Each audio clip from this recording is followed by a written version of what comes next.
আসসালামু আলাইকুম রহমতুল্লাহি ওয়াবারাকাতুহু। 1 মিনিট মাদ্রাসা ইউটিউব চ্যানেলে সম্মানিত দিনী ভাই বোনেরা, আমি আশা করি আল্লাহ তাআলার অশেষ রহমতে আপনারা ভালো আছেন, সুস্থ আছেন। আলহামদুলিল্লাহ, পবিত্র রমজান মাসের আজ কদরের রাতে অন্তত কষ্ট করে একবার হলেও এই নামাজটি আদায় করবেন।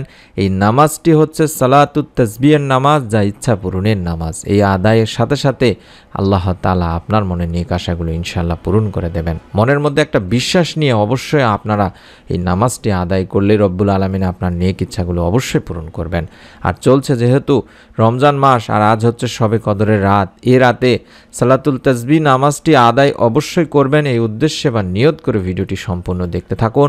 পরবর্তী নতুন আমলের ভিডিওগুলো পাওয়ার জন্য আগেই বলে রাখতেছি, চ্যানেলটি সাবস্ক্রাইব করে বেল বাটনটি অন করে রাখবেন। অত্যন্ত গুরুত্বপূর্ণ ভিডিও দিয়ে থাকি ইনশাআল্লাহ। এই রাতে সালাতুল তাসবিহ আদায়ের অনেক অনেক ফজিলত রয়েছে দিনী ভাই বোনেরা। সালাতুল তাসবিহ অর্থাৎ তাসবিহের নামাজ। সালাত শব্দের অর্থ হলো নামাজ, আর তাসবিহ বলতে সুবহানাল্লাহি ওয়া আলহামদুলিল্লাহি ওয়া লা ইলাহা ইল্লাল্লাহু আল্লাহু আকবার, এই শব্দগুলোকে বোঝানো হয়েছে। যে নামাজে এসব তাসবিহ পড়তে হয় তাকে মূলত সালাতুত তাসবিহ বলা হয়ে থাকে। নবী করিম সাল্লাল্লাহু আলাইহি ওয়াসাল্লাম জীবনে একবার হলেও মুসলমানরা যেন এই নামাজ পড়ে এই বিষয়ে গুরুত্ব আরোপ করেছেন। আবু দাউদ শরীফের একটি হাদিস, ইবনে মাজাতেও রয়েছে, ইবনে খুজাইমাতে রয়েছে, তাছাড়াও ইবনে বাইহাকি এতেও রয়েছে তিনি ভাই বোনেরা। আল্লাহ রাসূল সাল্লাল্লাহু আলাইহি সাল্লামের তার চাচা হযরত আব্দুল্লাহ ইবনে আব্বাস রাদিয়াল্লাহু তাআলা আনহুকে এই নামাজটি শিক্ষা দিয়েছিলেন। বলেছিলেন যে এই নামাজ পড়লে আল্লাহ তাআলা আগের ও পরের গুনাহসমূহ ক্ষমা করে দেবেন। সুবহানাল্লাহ। তিনি বলেন, চাচা আপনি যদি পারেন তবে দৈনিক একবার করে এই নামাজ পড়বেন। যদি দৈনিক নাও পারেন তবে সপ্তাহে একবার পড়বেন। যদি সপ্তাহেও নাও পারেন তবে মাসে একবার পড়বেন। আর যদি মাসেও না পারেন তবে বছরে একবার পড়বেন। যদি এটাও না পারেন তাহলে আপনি আপনার সারা জীবনে একবার হলেও এই নামাজ পড়বেন। বুখারী শরীফের একটি হাদিস, ইবনে মাজাতেও রয়েছে। সালাতুল তাসবিহ নামাজ মূলত 4 রাকাত পড়া হয়ে থাকে। নিয়ত স্বাভাবিকভাবে করলেই হবে। আমি 4 রাকাত নফল নামাজ সালাতুত তাসবিহ পড়ছি মনে মনে বললেই হবে। তবে প্রতি রাকাতে সূরা ফাতিহার পরে যে কোনো সূরা আপনি পড়তে পারবেন। তবে এই নামাজে প্রতি রাকাতে 75 বার করে 4 রাকাত পড়তে 300 বার তাসবিহ পড়তে হয়। অর্থাৎ যে তাসবিহটির কথা বললাম, যেহেতু এটি সালাতুল তাসবিহের নামাজ, সুবহানাল্লাহি আলহামদুলিল্লাহি ওয়া লা ইলাহা ইল্লাল্লাহু আল্লাহু আকবার, এই তাসবিহটি পড়তে হবে। অর্থাৎ মহাপবিত্র আল্লাহ, সকল প্রশংসা আল্লাহর জন্য। আল্লাহ ব্যতীত কোনো উপাস্য নেই, আল্লাহ সবার চেয়ে বড়। আমি বলে দিচ্ছি সহজ করে যে আপনারা কিভাবে সালাতুল তাসবিহ নামাজটি পড়বেন তার নিয়ম সহকারে। প্রথম রাকাতে আপনারা সানা পড়ার পরে স্বাভাবিকভাবে তাসবিহ 15 বার পড়তে হবে আপনাকে। তারপর স্বাভাবিক নিয়মে সূরা ফাতিহা ও অন্য আরেকটি সূরা পড়ার পরে তাসবিহটি আবারও 10 বার পড়তে হবে। রুকুতে গিয়ে রুকুর তাসবিহ পড়ার পরে তাসবিহ 10 বার পড়তে হবে। রুকু থেকে উঠে দাঁড়িয়ে রব্বানা লাকাল হামদ পড়ার পরে আবারও তাসবিহটি 10 বার পড়তে হবে। অর্থাৎ সিজদায় গিয়ে সিজদার তাসবিহ পড়ার পরেও এই তাসবিহ আবারও 10 বার পড়তে হবে।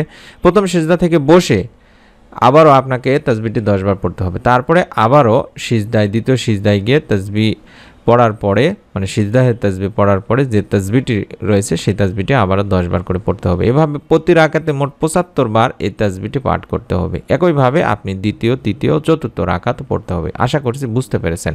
অর্থাৎ আপনি প্রতিটা পদক্ষেপে আপনাকে অতিরিক্তভাবে 10 বার করে তাসবিহ পড়তে হবে। শুধুমাত্র প্রথম রাকাতে সানা পড়ার পরে আমরা যখন আল্লাহু আকবার বলে তাকবীরে তাহরিমা বলে হাত বাঁধি, তখন তারপরে আপনারা সানা পড়েন স্বাভাবিকভাবেই। তারপরে আপনারা অন্তত 15 বার তখন তাসবিহটি পড়ে নেবেন। যে তাসবিহটি আমি আবারও দেখাচ্ছি, সুবহানাল্লাহি ওয়া আলহামদুলিল্লাহি ওয়া লা ইলাহা ইল্লাল্লাহু আল্লাহু আকবার, সুবহানাল্লাহি ওয়া আলহামদুলিল্লাহি ওয়া লা ইলাহা ইল্লাল্লাহু আল্লাহু আকবার।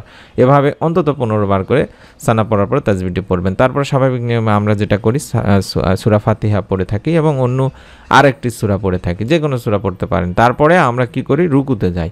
রুকুতে না গিয়ে রুকুতে যাওয়ার আগে আপনাকে আবারও 10 বার করে এই সুবহানাল্লাহি ওয়া আলহামদুলিল্লাহি ওয়া লা ইলাহা ইল্লাল্লাহু আল্লাহু আকবার তাসবিহটি পড়তে হবে। তারপরে রুকুতে গিয়ে রুকুর তাসবিহ সুবহানা রাব্বিয়াল আযীম এটা পড়ার পরে আপনাকে আবারও 10 বার সেই তাসবিহটি পড়তে হবে দিনী ভাই বোনেরা। তারপর রুকু থেকে দাঁড়িয়ে রব্বানা লাকাল হামদ বলে আমরা সরাসরি সিজদাতে চলে যাই। কিন্তু সিজদায় যাওয়ার আগে আপনাকে আবারও 10 বার তাসবিহটি পড়ে নিতে হবে, সুবহানাল্লাহি ওয়া আলহামদুলিল্লাহি ওয়া লা ইলাহা ইল্লাল্লাহু আল্লাহু আকবার।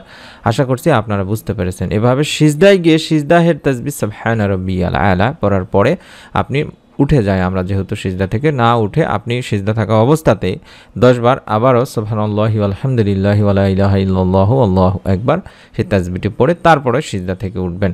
ওঠার পরে আমরা যেটা করি, অনেকেই এই সময়ে আমরা পড়ে থাকি, বিভিন্ন দোয়া পড়ে থাকি, সেই সময়ে আপনারা চাইলে পড়তে পারেন, অথবা আপনাদেরকে আবারও বসার পরে দ্বিতীয় সিজদায় যাওয়ার আগে আবারও 10 বার আপনাকে সেই তাসবিহটি পড়ে নিতে হবে। এভাবে আপনারা আবারও সিজদায় যাবেন। তারপরে সিজদাহের তাসবিহ, প্রথম সিজদার যেভাবে পড়েছেন সিজদাহের তাসবিহ পড়ার পরে আবারও আপনাকে 10 বার এই তাসবিহটি পড়তে হবে, সুবহানাল্লাহি আলহামদুলিল্লাহি ওয়ালা ইলাহা ইল্লাল্লাহু আল্লাহু আকবার বলে আপনাকে সিজদা থেকে উঠে সরাসরি আপনারা দাঁড়িয়ে যাবেন। দাঁড়ানোর পরে এভাবে আপনারা প্রথম রাকাতে, মানে প্রতি রাকাতে মোট 75 বার করে পড়ে নেবেন। প্রথম রাকাতে যেরকম দাঁড়ায় গেলেন সূরা ফাতিহা স্বাভাবিকভাবে, দ্বিতীয় রাকাতেও পড়বেন, তারপরে আরেকটি সূরা পড়বেন। তারপরে আমরা যেহেতু রুকুতে যাব, সেই রুকুতে যাওয়ার আগে সেমভাবে আবারও 10 বার আপনাকে সেই তাসবিহটি পড়ে নিতে হবে, সুবহানাল্লাহি আলহামদুলিল্লাহি ওয়ালা ইলাহা ইল্লাল্লাহু আল্লাহু আকবার। এভাবে আশা করছি আপনারা দ্বিতীয়, তৃতীয়, চতুর্থ সব রাকাতি অর্থাৎ 4 রাকাতি নামাজটি শেষ করে নেবেন। এটি তিরমিজি শরীফে, আবু দাউদ শরীফে, ইবনে মাজাতে রয়েছে, মুস্তাদরাক হাকিমে রয়েছে, ইবনে খুজাইমাতে রয়েছে এবং আরও বিভিন্ন হাদিসে রয়েছে তিনি ভাই বোনেরা। তবে কোনো এক স্থানে যদি আপনার এই তাসবিহ পড়তে সম্পূর্ণ ভুলে যান বা ভুল হয়ে যায় বা ভুলে নির্দিষ্ট সংখ্যার চেয়ে কম পড়েন বা পরবর্তী যে রুকুতে আপনাকে সেটা স্মরণ হয়ে যাবে, তখন আপনি সেখানে সংখ্যার সঙ্গে ওই ভুলের যাওয়া সংখ্যাগুলো আদায় করে নেওয়ার চেষ্টা করে নেবেন। আশা করছি রব্বুল আলামিন ইনশাআল্লাহ আপনার নামাজকেও কবুল করে নেবেন। এবং অবশ্যই অনুরোধ করব আপনাদেরকে, আপনারা যদি সম্ভব হয় মসজিদে এই নামাজটি আদায় না করে বাড়িতে আদায় করার চেষ্টা করবেন, অর্থাৎ ধীর স্থিরভাবে মনোযোগ সহকারে যখন আপনি মনোযোগ দিতে পারবেন তখন এই নামাজটি আদায় করবেন। রব্বুল আলামিন ইনশাআল্লাহ এই নামাজের ওসিলায় বান্দার সমস্ত গুনাহ মাফ করে দেন, মনের নেক আশাগুলো পূরণ করে থাকেন।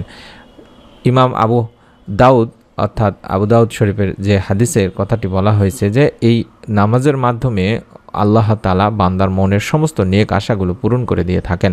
এবং সালাতুল তাসবিহ পড়ার আরও অনেকগুলো নিয়ম রয়েছে, সেই নিয়মেও আপনারা পড়তে পারেন। আমি নির্ধারিত একটি নিয়মই শিখিয়ে দিলাম, যে এটি সহজ নিয়ম, আশা করছি আপনারা এই নিয়মে পড়তে পারবেন। এবং এই নামাজটি সহিহ হাদিস দ্বারা প্রমাণিত দিনী ভাই বোনেরা। আশা করছি আপনারা মনের মধ্যে বিশ্বাস নিয়ে যদি আমলটি করতে পারেন, আল্লাহ তাআলা আপনার মনে নেক আশা ইনশাআল্লাহ পূরণ করে দেবেন। আপনি নিজে জানলেন, আপনার পরিবারের সকল আত্মীয় স্বজনকেও জানিয়ে দেবেন এই নামাজটি পড়ার বিষয়ে। অন্তত কদরের রাতে আপনারা পড়ার চেষ্টা করবেন। বেজোর যে রাতগুলো আছে, বিশেষ করে আজকে 23-এর রাতে আপনারা অবশ্যই পড়ার চেষ্টা করবেন, 25-এর রাতে পড়ার চেষ্টা করবেন, 27-এর রাতে তো অবশ্যই পড়বেন এবং 29-এর রাতেও পড়ার চেষ্টা করবেন। যার যার মনের নেক ইচ্ছাগুলো আছে, হতে পারে আপনি অভাবে আছেন, হতে পারে আপনি পারিবারিক কোনো দুশ্চিন্তা দুর্ভাবনার মধ্যে আছেন, অশান্তির মধ্যে আছেন, হতে পারে আপনার বিবাহযোগ্য তার রয়েছে, অন্তত সঠিক পাত্র বা পাত্রী পাচ্ছেন না, হতে পারে আপনার অসুখ বিসুখের মধ্যে রয়েছেন, নেক সন্তানের প্রয়োজন হতে পারে। আপনারা যদি এই আমলটি করেন, এই নামাজটি পড়েন, আল্লাহ তাআলা ইনশাআল্লাহ আপনার মনে নেক আশা পূরণ করেই দেবেন। এবং আপনারা তো জানেন শবে কদরের রাতে আল্লাহ তাআলা বান্দার দোয়া ফিরান না, আর এই নামাজের মাধ্যমে আল্লাহ তাআলার কাছে যখন চাওয়া হয় তখন আল্লাহ তাআলা বান্দার চাওয়া সমস্ত পূরণ করে থাকেন। যেহেতু যে তাসবিহটি আমরা পড়ি সেই তাসবিহটি অত্যন্ত গুরুত্বপূর্ণ একটা তাসবিহ। আশা করছি আপনারা মনের মধ্যে বিশ্বাস নিয়ে এই নামাজটি পড়লে আল্লাহ তাআলা আপনাকে নিরাশ করবেন না। তাই নিয়ত করে আমলটি করবেন, নামাজটি আদায় করবেন। এবং অবশ্যই অনুরোধ করছি নতুন আমলের ভিডিও পাওয়ার জন্য চ্যানেলটি সাবস্ক্রাইব করে বেল বাটনটি অন করে রাখবেন। সকলেই ভালো থাকুন, সুস্থ থাকুন। আমরা মন থেকে দোয়া করি যারা আমলটি করবেন, নামাজটি আদায় করবেন, রব্বুল আলামিন যেন আপনাদের সকলের ভালো এবং মনের নেক ইচ্ছাগুলো পূরণ করে দেন। আমিন। আসসালামু আলাইকুম ওয়া রাহমাতুল্লাহি ওয়া বারাকাতুহু।